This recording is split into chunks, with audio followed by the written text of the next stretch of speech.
is Mike Bowers. I'm the director of the Ohio Small Business Development Center at Columbus State Community College. I want to welcome you to this month's edition of Small Business Breakthroughs. This is a session that we do on a monthly basis where we cover different business topics. We have different business experts to cover that, or we have entrepreneurs that have experience in various areas, designed all to assist the small business owner in being more successful. Today, we're excited to have Chris Orecchio. Is that it? Orecchio, yes. Orecchio. Very good. So we have Chris with us today, and we will be talking about really how to kind of engage your employees. We talk about being the employer of choice. Well, the employer of choice, once you get somebody in, it's really more important oftentimes to be able to engage that employee and keep that employee and get that employee bought into what's going on than trying to hire somebody new all the time. So that's what we're going to talk to Chris about. Before we start, I want to thank the Dublin Entrepreneurial Center for their partnership. Usually I am at the Dublin Entrepreneurial Center doing the small business breakthroughs. Today, I'm actually at Columbus State Community College doing it. My schedule devolved to the point where I got to be down here to do this, but it's working out really well. So again, I want to thank the DEC for their support. And the DEC is a space in Dublin that has office space from just hotspots to walled offices for small business owners and entrepreneurs that are kind of getting off the ground, are growing. Give them a chance to do that. And it's also a great place where you can do networking and you can connect and build your network to really come up with something that can help you as the owner grow your business. So thanks to the DEC. If you're interested in more information on the DEC, you can go to their website, which is DEC in Dublin.com. So one more thing before we start, I promise we will start here in a moment. On December 13th, we have our Small Business Development Center's annual Capital Crash Course. This is a live event that will be held from 9:45 a.m. until 3:30 at Columbus State. It is focused on helping entrepreneurs and small business owners access or understand the funding process from a variety of different areas. So this year's event is, like I said, it's on the 13th. It is live and it is free of charge to individuals that want to participate. And you can go to our website. You can go to sbdccolumbus.com and go there. You click there, go to the events page, and you can find more information about it. Bruce has put a link into the chat, which we'll make sure that we share out for anybody who is interested. But if that is something you're interested in, I would encourage you to come down and check it out. It's always a good time. It's always great networking too. So with that, we are now going to start. So Chris, again, thank you for coming on here with us. I think this is it's an important topic. I think that when we think about employees and accessing employees, workforce, that is one of the key things that we hear all the time. We can't find employees, or we can't hold on to our employees, or we can't afford to do our employees, and different things of that nature. So I think this is a great topic. And let's just kind of get started. Maybe you can kind of introduce yourself and introduce your journey to where you are today. And we'll kind of jump in from there. Okay. Well, thanks again, Mike, and glad to get a chance to talk to everybody. So my name's Chris Orecchio. I'm with LeadFirst Kingdom ERM. And Kingdom ERM is an employee relationship management system that integrates into to one model, both the the the business processes and the people caring best practices. So that's all rolled into one. Our mission there is to help people win at work and life, and really maybe more specifically help the business owner help their employees win at work and life. So the business owner is the hero in this story. So my background though is actually goes back into many years in healthcare. And so I'm a physical therapist by profession, but I had owned a number of different businesses, contract companies, home health agencies, private practice. Even thought owning a restaurant would be fun for a little while. So we've done a number of things, as well as help others get into some of those businesses as well. And then so eventually, um, I found myself just wanting to have a bigger impact on business, and really helping business owners do what I think is maybe one of the most difficult things in life and business to do, and that is gather a group of people around a common cause and mission, and get them motivated to move together in one direction with one mind and one heart. That is just difficult to do as a business owner. So I love business owners who are out there trying to do it, who are taking financial risks because of what they're passionate about, and so I want to help them. That's pretty much the motivation. And as you were talking about, Mike, I mean, it is really hard out there. I mean, if you're looking at some of the data, Gallup at Work just came out with some data, and I like the stuff they do because they've, for the last 20 years, maybe particularly the last 10 years, they've been really consistent with the kind of research they've done, and it's built on itself. And so I think some of the data that they're gathering is becoming, more and more valid and reliable.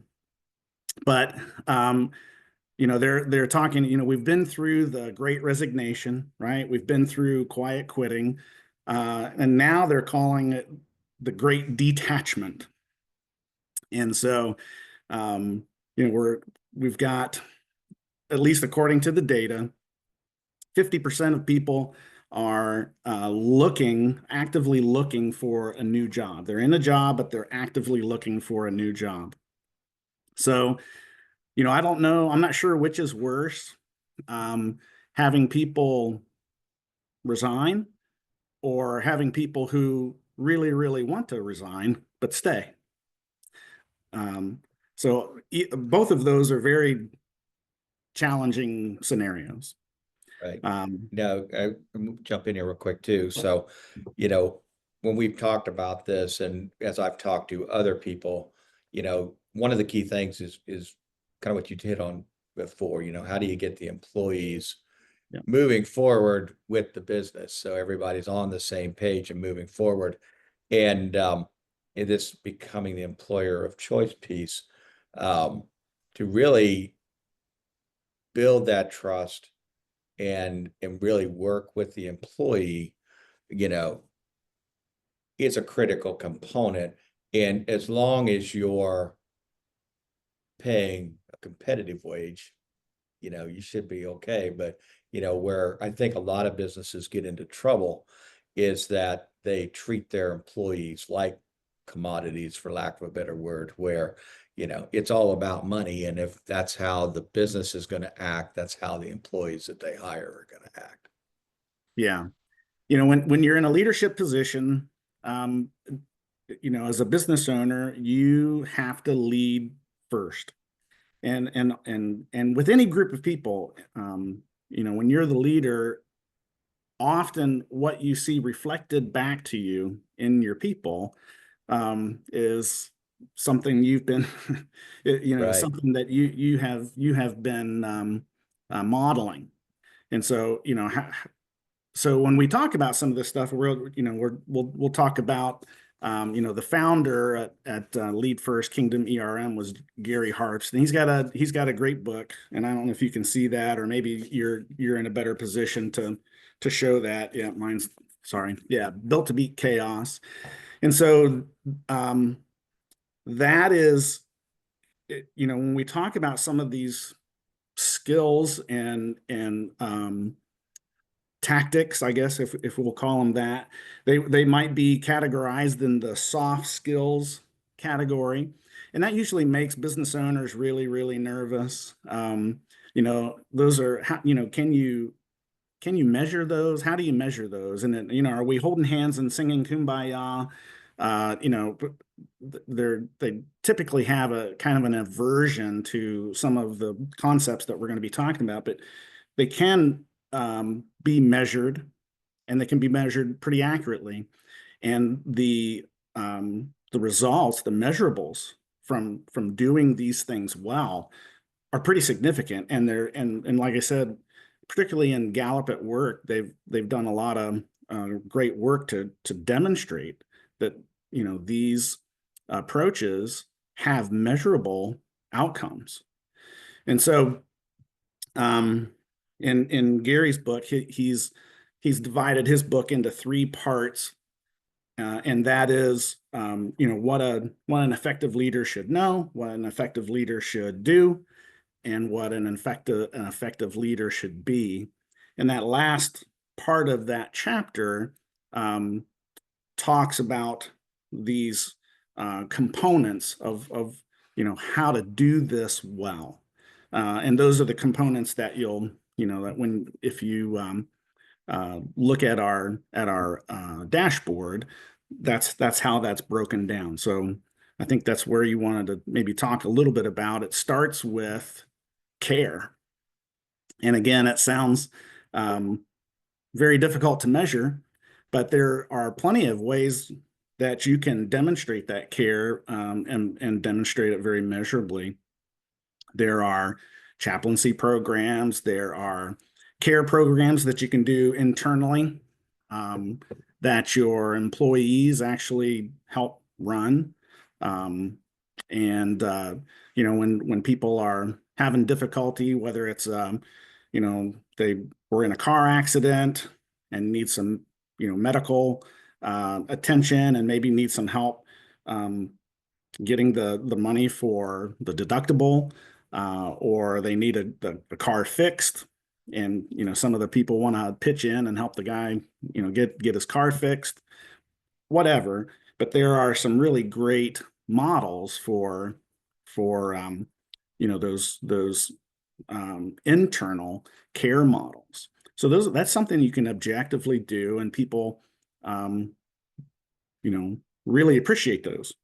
Um, So when we're and you can talking see about those. so when you're talking about these care models, where one, you are, I guess, beginning the process of letting the employee know they are important to the operation of Yeah, what's going on, and what they want is also important, and trying to figure that out. And that's what we'll get as we continue. But you're talking about the care piece, are you talking about just specific programs that you can put into place that would provide opportunities for people to, using your example, donate to employees, or, have donated leave for sick yeah, time or something like that? exactly. It's just a demonstratable way, and also to bring in the employees into that effort. I think is really key, and the more you can do that, I think the more effective that kind of programming will be. Um, but there's this other part of care, and that's just about um, having conversations with people, human to human. Right. And in particular, again, we've seen both in our program, and we've seen it reflected in a lot of the data around Gallup at Work in particular, and some others as well, is how important the one-on-one conversations are. And I know business owners and leaders will get a little nervous about that as well, because they, if they've got 40, 50 people, how are you going to do one-on-one conversations with all those people? Well, you can't. And the idea is that you're going to have to now mentor your other leaders, your managers, your supervisors, your leadership team to do the same thing. So first, you're going to have to model it, business owner, and then that mentoring process will then you pass the torch on to your leadership team, and they're going to do that for the people who report to them, and then they're going to do that to the people who report to them, and so on. I mean, the good news is it doesn't have to be really complicated. There's some things that obviously make for a good conversation at work, and it's not about just, hey, how's it going? Did you see the football game? It's not about that. It's finding out um, how they're doing at their job, what's going well, what are the frustrations, what are the barriers that need to be removed. What are your, how are things going? Just get some details about, how kind of progress we're making on the goals that we had. How can I help you? Which is a really important thing. If you're going to ask that question, you got to be ready and able to actually help them. And then, what do you want me to know? That's where the business owner just kind of shuts up and listens, which is um, just confessing my own stuff as a business owner. That was the hardest thing for me to do, is just to be quiet and listen. And so, that doesn't just it begins to build that trust. And sometimes it doesn't happen overnight, and particularly if you've got some history with people. Uh, if you're going to implement something like this, don't expect that to just, turn the trust to just happen. Sometimes it takes some time. And for some people, it'll take longer than others. But the idea is that you're building this trust in this kind of care component of what we'll talk about, so that you can move on to that next component in this process, which is having open and honest conversations. And that is, there are some things that you can again measure. How do you know you have this trust? How do you know this conversation is open and honest?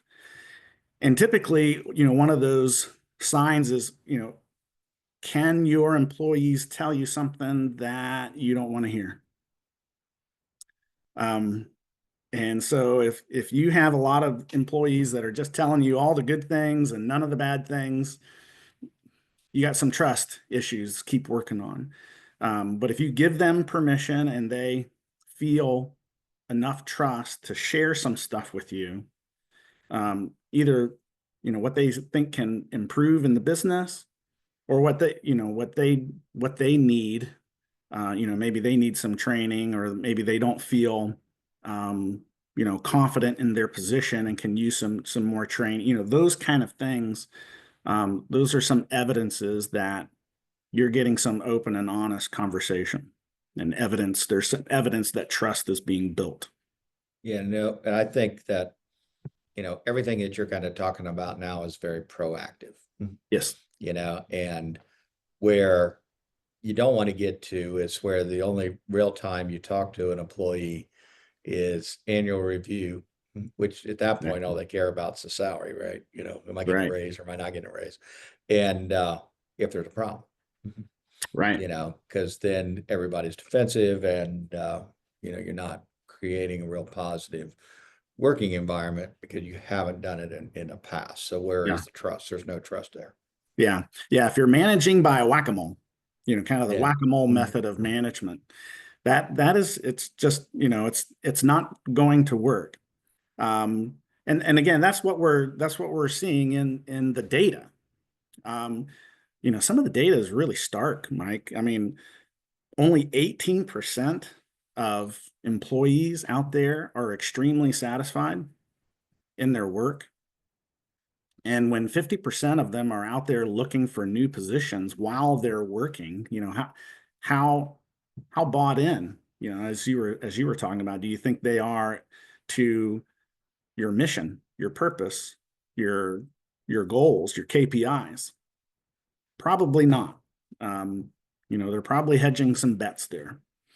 And so this conversation, the importance of this conversation is because that when that trust is being built, you're also then beginning to build this idea of alignment, of oneness. And that's this shared purpose and mission. And so once you have a little bit more trust, they're sharing some things that might be problem oriented that now you're working together and beginning to solve. It's important to help pull them into your vision and mission and purpose of your business. But probably what's more important, and this is the hard part, because like I said, none of this is just about holding hands and singing Kumbaya. This is not easy because the skills required are, considered soft. These are skills that are it is difficult to lead a group of people in any setting for any purpose. But it's vital to start asking some questions about their purpose Right. and mission, and how you can help them align their purpose and mission to your purpose and mission in your business. And if you can help them to see, hey, I can help you achieve and accomplish what you want, as you're here and helping us, achieve and accomplish the things we want. We can help each other in this journey together. Once we have that, that's pretty powerful. right. One thing, number one, you can hear me, right? Yes. Okay. Something happened. All of the power seemed to go out here, or the Yeah, I lights saw went a out or little. something. I Yeah. don't know what's going on here. But we've always said this is kind of a ghost building, so not sure exactly what's going on here. But you know, I think one of the things that kind of struck me is we think about most small business owners. So I'm not talking about the small business that has 75 or 100 employees. Obviously, that's still categorized as a small business, and they deal with some of the same small business issues depending on what they're doing. Sure. But I'm talking about the ones that, you've got the entrepreneur who started things by themselves in the garage. They're used to doing a lot of things themselves. Now they're starting to grow, and they have to bring in, employees and different things of that nature. And I would think it becomes challenging, and I've seen this in larger organizations, even where we're at now, trying to balance those operational needs and operational discussions and being able to supervise. And especially if you've got a smaller business. So again, a lot of times the entrepreneur, the owner is still, heavily involved in the operation of what's going on, but they're starting to bring more employees, and that owner needs to start to make that shift to where they can build trust Yeah. with that employee, so that they are willing to start to share out some of that time, the work. Yeah. Yeah. I think that is the next most difficult thing for business owners to do, and that is to let go of some stuff. Right. Because what it does is it requires you to pour into somebody else and mentor and model some of the things that maybe you're not good at, and give it to someone who is good at it. That's usually where we'll help, people identify some of those areas and suggest that might be an area that you can let go. That might be easier to let go, but typically, anything. business owners have a hard time letting go of responsibilities. And I get it. I understand. Like I said, I had the same problem. And but until I did, um, there just weren't enough hours. I mean, business owners, also carry this weight with them everywhere they go, and it never really goes away when you're responsible for getting the payroll and paying the bills, and those are things that just never go away. But if you can relieve some of those responsibilities, onto others, mentor them, model that for them, let it go, you can still um, monitor it. You can still manage it. Um, but it is difficult, but it has to be done intentionally.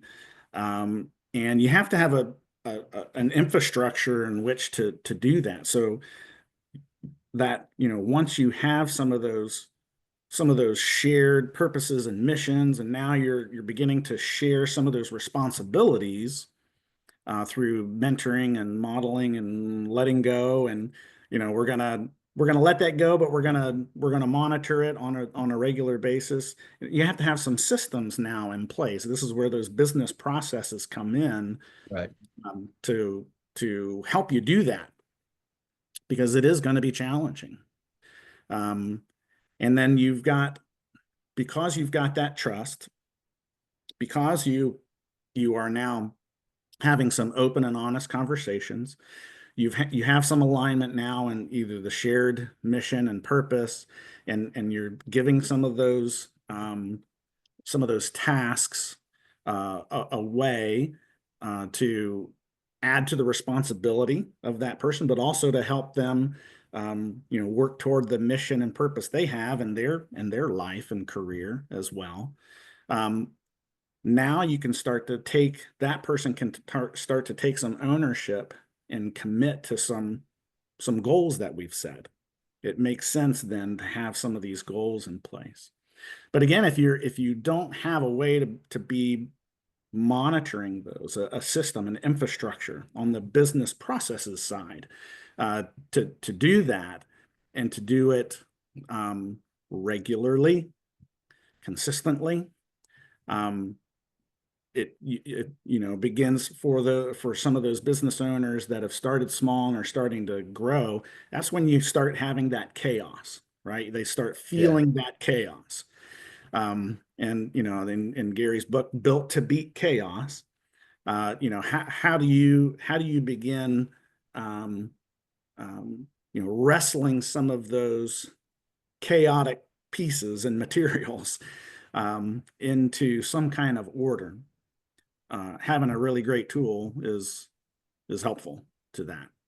What's your experience in having worked with businesses in the past, um, kind of at this stage? Because you hit it on the head. I mean, systems are critical. Yeah. And if you have an employee development system or monitoring system, whatever you want to call it, obviously Gary goes into it in the book, and then, the company has some dashboards and stuff that could be supportive. But when when a small business owner is trying to make that shift, I mean, I would expect that a lot of them are, hey, we'll just make sure we've got the employee manual, and we'll make sure we have annual reviews and stuff. And I think sometimes they look at it as, hey, we need to do this to keep track versus really building a productive resource in their Yeah, employees. that's a great point. And this is not a knock on any HR professionals out there. So, but what I would encourage, because this is about encouraging business owners, I would encourage them to not abdicate the leading of their organization, their business, to HR. HR has some really valuable and important functions, some of which you just mentioned. Right. And also, getting people, signed up for benefits, and all that. Those are critical. and to organize that and to be an advisor to you in some of those, when conflicts come up. Those are all really important. But when it comes to setting up systems and operations for your business, um, that's you. And there are so many different systems out there: EOS, Baldrige, Lean. They're innumerable. And one of the things that we talk about is it doesn't really matter which one you use, as long as you use it and get good at it. And that's kind of one of the nice things about our platform, is you can use any of those models, and be able to put it into, use it in our system, and begin creating and customizing some of those business practices that you need to put in place. Yeah. So, yeah, having those processes in place is really critical to start wrestling control of that chaos and start converting it into more order and peace. Can we spend a couple minutes? You've touched on it for sure, but as part of this process, part of it is, creating a plan for the employee and with the employee, Yeah. for them to have success. And, one of the things that Gary talks about, and you and I've talked about, you have to have these goals for the employee. Yeah. But it also needs to tie to the employee, to the results of the team. So you've mentioned that. I think that my experience in the past is that I've seen a lot of this top-down goal setting. Yes. And by the time it gets to the actual working level of the employee, it's just, they don't see where there's anything there that, so just come in and do my regular job and whatever. They don't have a lot of input on that. Do you see that shifting in general, or are you seeing organizations to be a lot more top down? And even if they are, what recommendations do you have to kind of help build goals that both support the employee and support the operation of the company? Critical question, and super key to success. So yeah, I think business owners are still not doing a great job of moving those shared purposes and mission and goals down to the front lines of their organizations. And like I said, it's hard to do. It's hard to get a small group of your leadership all on the same page and agreeing to a certain number of goals that you're committed to accomplishing, let alone get it down to a couple layers deep. But that's why you have those processes, and that's why you have that mentoring aspect in the one-on-one conversations, where you are passing that torch on from one leader to the next. So it's mentors who become mentors to mentors. And when you talk about scaling, when you talk about businesses that want to scale, some fear it, some desire it. For those who desire it, you're not going to scale unless you have mentored and multiplied yourself as a leader throughout your organization, all the way to those front lines. So we've got executive leaders, C-suite leaders, who are having, in the environment that we're in right now, it's inflationary. We have this great resignation, or at least the remnants of it still, to call it the great detachment now. And you have these budget constraints. You have your constraints on the workforce. You're having, as the leader, you're having difficulty managing all that. How do you think, your leadership team and your managers and your supervisors that are interacting with frontline employees, how do you think they're dealing with it if you're struggling with it too? And so um, we've got to get that mentoring piece into the life of the organization, so that you're moving those leadership practices and processes, all the way to the front line. So yeah, you're exactly right. If you don't have a system that allows you to monitor that and manage it, because that gets complicated, and you need tools to help you do that. It's just, it will, the chaos that you feel trying to move the buy-in of your mission and your purpose all the way to the front line, that chaos that you feel, you'll give up on if you don't have a process, or it'll just fall apart, and unless you have an infrastructure that helps you manage that process Yeah, and intentionally.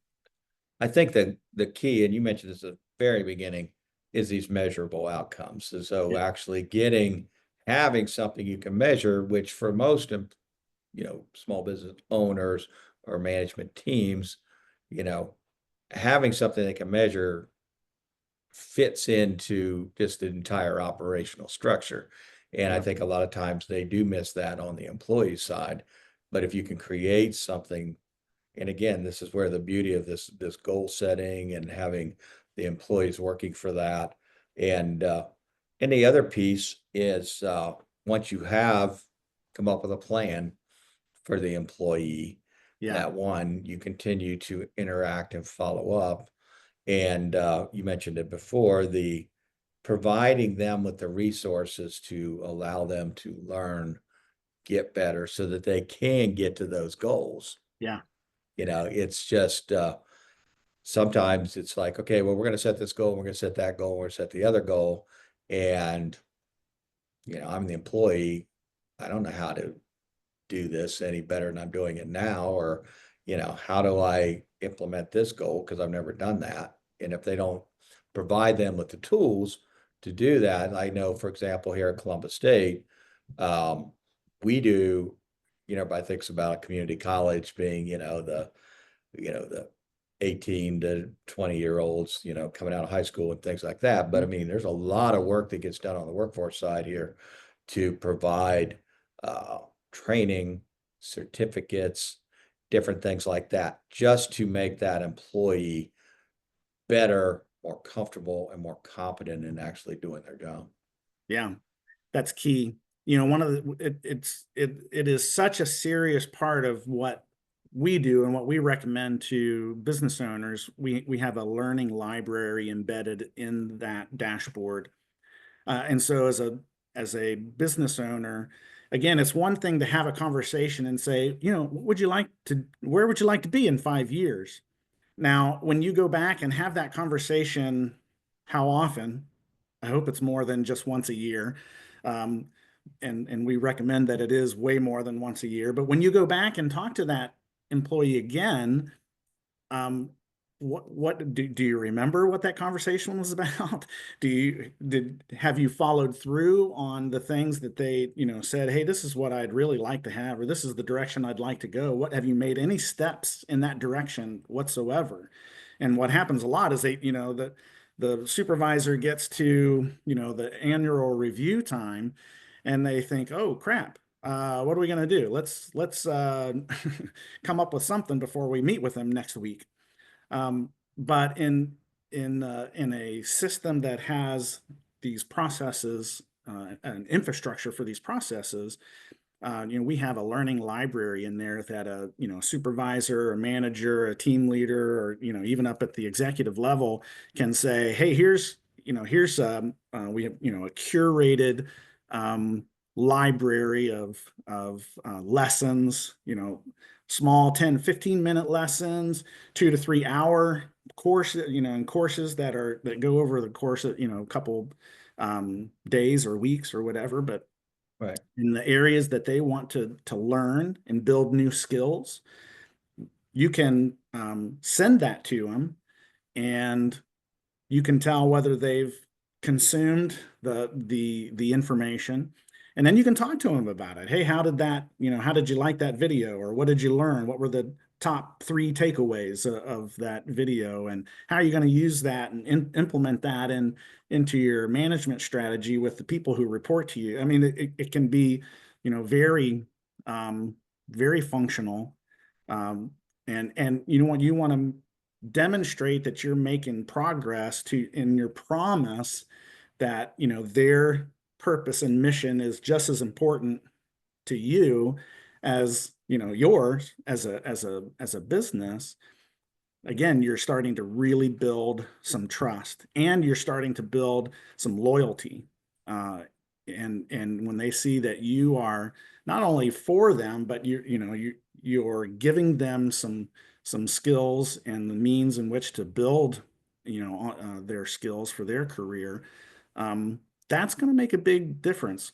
And also like an organizational health assessment, you're going to, which we also have embedded in our system, but those are going to be really key to start getting some feedback to your management and to your executive leadership group.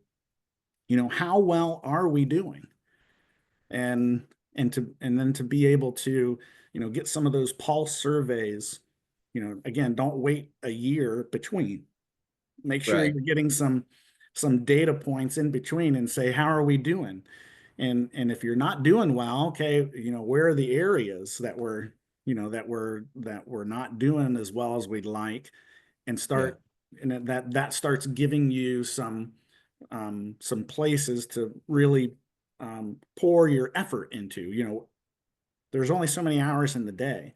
Where are we going to pour our effort in to where it gives us the maximum impact and fruit from that? Yeah. So talk to me a little bit more when we talk about mentoring. So Mhm. you've gone through and you've worked with the employee. We didn't talk about really understanding the employee style, which I think Yeah. use the disc profiles and things to Yeah. really get an understanding of the employee so that you can have good, solid communication with them. I don't think Yeah. we really talked about that, but the once you've kind of worked through this process, um, somebody's calling me on my computer. Um, Come with the mentoring. So, you've set the goals, you've done this kind of thing. When you talk about mentoring, it may be both. Are you talking about supervisors kind of mentoring, or are you talking about setting up systems to where more experienced employees can mentor less experienced, or even having more of a peer-to-peer kind of employee groups that can support each other? Yeah, all of those. and Oh, and yeah, and that's the nice thing about having an infrastructure there. You can set that up however you like, and we have businesses that set it up in different ways. Um, so it really just depends on, there's there are good things happening in all of those models that you just described. And so um, what's becomes a discerning um, matter, what good, better, best. And some of that can be some feedback from your organizational health assessment, or just directly from people, or how is your turnover rate going? Um, you know, um, if you're having open and honest conversations, then you might get some feedback like, "Hey, this isn't really working for me. Is there another way, or can I get some, you know?" I mean, people asking for mentoring, that is such a great signal that you've got some really good things going on. And a lot of times business owners look at that and, as a, ugh, roll their eyes. But if you're getting people who are hungry for that and coming to you and telling you that, oh, that's just fantastic sign. And then to your point, one of the things you mentioned, the disc, is just understanding those personalities, and how to talk to different people who don't think like you and don't communicate like you. And Right. uh, and again, just from my personal experience, as an executive or as a director of operations, and I'm about to sit down in front of, an employee and talk to him, I'm going through the file cabinet. Where's that disk profile? And oh, okay, it's pull it out. In our system and in a good system with good infrastructure, you should be able to just click a button and it's right there. And it's, here's the profile, and that's gonna just help me understand how to progress in this conversation that we have coming up. Um, Yeah. so The thing too, I think that employers need to get to a point where they look at the HR system mhm. as being just as critical as any other system, the sales and marketing and on all of those types of things. Yeah. And you've got to be willing as an employer really to invest in that system. And Yeah. that can mean having a good tool, like we've talked about, but also having quality HR staff, Mhm. because, sometimes you end up, especially in small businesses, the HR person is maybe the CFO or this, or, Uh-huh. in some cases, they're Or the office manager. office manager. Yeah, I was going to say the exact same thing. Um, to be able to get somebody who understands how this all can work, understands the trends in the industry and how you can take those and apply them to your business, I think is really, really critical for success as it relates to employees. And I think unfortunately, a lot of times money is, scarce and, you're applying it here and applying it there. But if you don't think about, okay, here's another piece of this that needs to be, supported and fed to have the right people, I think you're going to have some problems. Yeah. That's a great point. Having a really good council of advisors around you is critical. And HR is one of those. You think of what kind of risks you're taking. Sometimes as business owners, we don't mind risk. That's what we're doing, right? We're, throwing, caution to the wind, and we're swinging for the fence. But, there are some risks that you need to understand. HR is obviously one of those. And where you can have some, where you have to take some measured risk, and that could be in your budget, right? Right. And I'm going to make room in my budget for this kind of counsel. I think that is a much more wise approach than taking a risk that could be unlimited on the other side, if you don't have really good counsel, and now you find yourself, um, you know in trouble or not knowing what to do, and having to be very careful about, how you deal with an angry or, um, unsatisfied employee, Right. with whom you're in conflict. Right. And what we've talked about and the whole concept becoming this employer of choice is to, once you bring in the whole system, and this will be part of it too. So if you have this system laid out like this, when you are hiring, that's where it starts. Yeah. You need to get a good understanding of that individual, what their experience is, but kind of where they're looking to go. And then as you bring them on, then they flow right into what you're doing. And then you can have strong retention.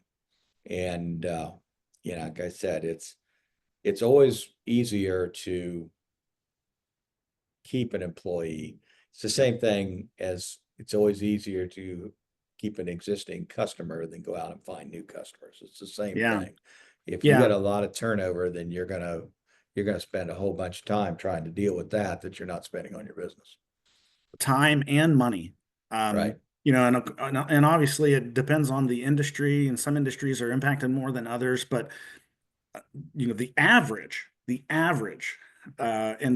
average is astounding. The average cost of losing a person, whether you've terminated them or they've left, is you're going to spend at least 150 up to 200% of that person's salary that left to bring on the next person, because of the time for recruitment and onboarding and training and building up to same levels of productivity.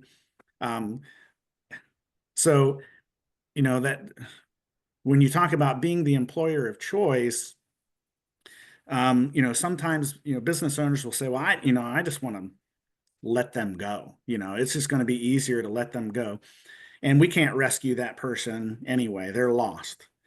And I would encourage you, and I know sometimes it's really frustrating, but I would encourage you, if you can rescue them, uh, do it.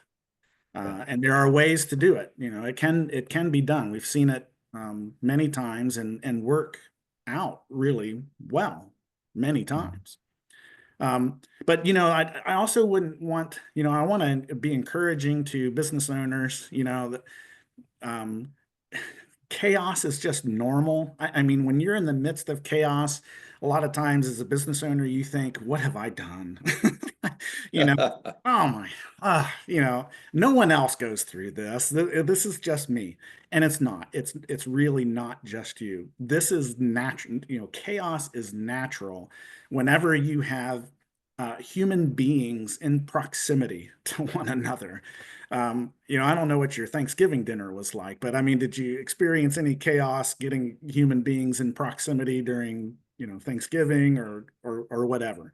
It it's just what, naturally happens.